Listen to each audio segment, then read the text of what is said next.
আসসালামাইকুম সুপ্রিয় দর্শক, এই যে এক চাচার দেখা মিলল আজকে সুসং দুর্গাপুর থেকে আসার পথে নাজিরপুরের মধ্য রাস্তায়। তো চাচা অনেক ভালো মনের মানুষ, আমরা বলা মাত্র এই চাচা দাঁড়াইছে। চাচা মানে এটা কি আপনি নতুন কিনছেন? জি, আজকে 5 দিন বয়স। আপনার বাসা কোথায় চাচা? সুসং দুর্গাপুর। আচ্ছা চাচা, এটা যে মানে আপনার যে চালান, মানে এটা তো দেখতেছি আমি ব্রেক কন্ট্রোল কোন জায়গায় এটার হাতে? আচ্ছা, হাইড্রোলিক ব্রেক। এখন এটা চালায় আপনি কেমন মজা পাচ্ছেন? কেমন? আলহামদুলিল্লাহ ভালোই, বাংলাদেশে নাই, বাইরে থেকে আনছি। এটা কি মানে বাহির থেকে আনছেন না? শৌখিন মানুষ চাচা একজন শৌখিন মানুষ, এটা দেখে বোঝা যাচ্ছে। অনেক 20 বছর আগে আনছি এটা।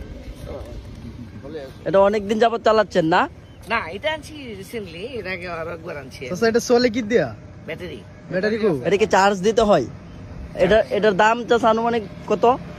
বাংলাদেশ কারেন্সি 40,000 টাকা পড়ছে আমার পারচেজ, মানে ডেলিভারি সহ? উইদাউট ডেলিভারি শুধু ওই জায়গায় 1200 রিয়াল সৌদি আরব থেকে। এখন যাচ্ছেন কোথায় আপনি? নাজিরপুর। আচ্ছা চাচা, অসংখ্য ধন্যবাদ, আপনি আমাদের ডাকে দাঁড়িয়েছেন। আর সুপ্রিয় দর্শক, আমাদের বাড়ি কলমাকান্দা। কলমাকান্দা। আচ্ছা, আমি রমজান কমিশনার, চিনে আমাদের অনেক। আচ্ছা ঠিক আছে, ধন্যবাদ চাচা। ঠিক আছে।